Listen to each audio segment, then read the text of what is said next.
पंतप्रधानांचा देशाला काटकसरीचं आवाहन हा उपदेश नसून नाकर्तेपणाचा पुरावा. मोदींच्या संदेशानंतर विरोधकांचे विखारी बाण. तर देशात पेट्रोल डिझेल गॅसचा पुरेसा साठा, केंद्राचं स्पष्टीकरण.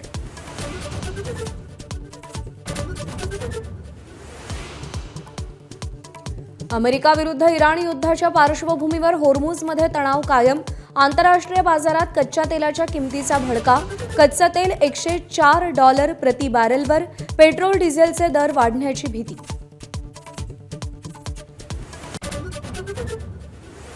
तीन मे रोजी देशात पार पडलेल्या नीट परीक्षेचा पेपर आधीच फुटल्याची भीती. 13 संशयित ताब्यात. काँग्रेसकडून मोदी सरकारवर टीकेची झोड.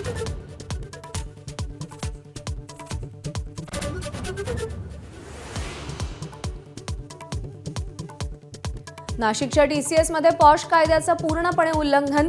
कॉर्पोरेट जिहाद प्रकरणी राष्ट्रीय महिला आयोगाच्या अहवालात ठपका. तर मास्टरमाइंड निदा खानला आश्रय दिल्यानं MIM नगरसेवक मतीन पटेल यांचं पद धोक्यात. संपूर्ण भारतात वहिनी म्हणून सुनेत्रा पवारांची ओळख निर्माण होईल. राष्ट्रवादी खासदार सुनील तटकरेंच्या वक्तव्यामुळे चर्चांना जोर. सुनेत्रांच्या इमेज बिल्डिंगसाठी पक्षातून प्रयत्न सुरू झाल्याची चर्चा.